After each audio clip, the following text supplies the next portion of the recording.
रात का तीसरा पहर। शहर के कोने में स्थित सेंट मैरी हॉस्पिटल घने अंधेरे में डूबा हुआ था। अस्पताल की इमारत पुरानी हो चुकी थी, लेकिन इमरजेंसी वार्ड अब भी काम कर रहा था।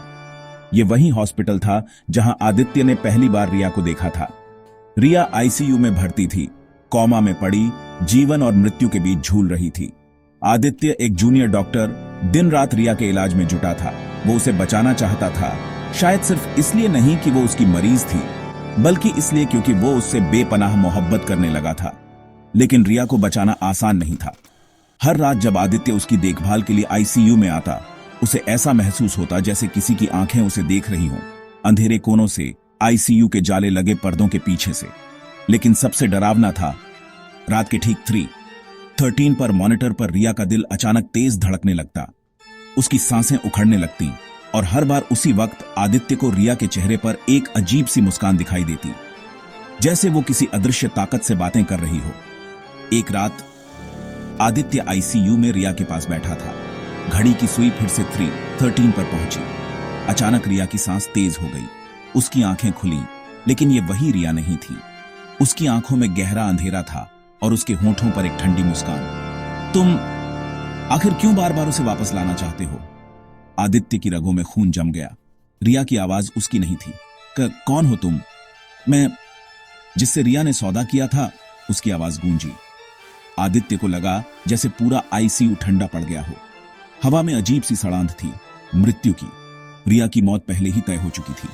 तुम जितना उसे बचाने की कोशिश करोगे, उतना ही मौत के करीब आओगे। आदित्य का दिल तेजी से धड़कने लगा। उसके हाथ पैर सुन्न हो गए। उसने रिया की ओर देखा, लेकिन अब वो रिया नहीं थी।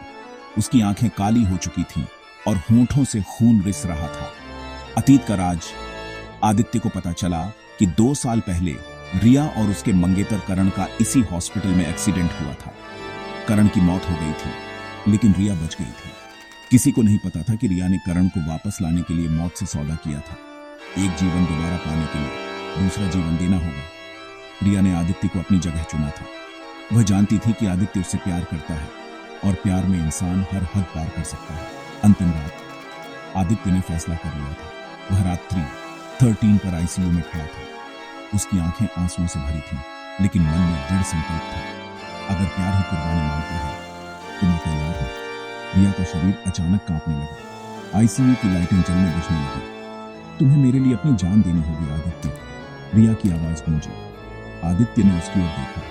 अगर तुम्हें वापस लाना है तो यह सौदा मैं मंजूर करता हूं। अगले ही पल आईसीयू में एक भयानक चीख गूंजी। मॉनिटर ने सीधी लाइन दिखा दी। आदित्य की सांसें थम चुकी थी, लेकिन रिया की आंखें खुल गई थीं। वो जिंदा थी। लेकिन ये कहानी यहीं खत्म नहीं हुई। रिया वापस तो आ गई, लेकिन उसके साथ कुछ और भी लौट आया। रात को जब वह आईने के सामने खड़ी हुई, उसकी आंखों में अब भी वो अंधेरा था और पीछे एक परछाई अब भी उसके साथ थी।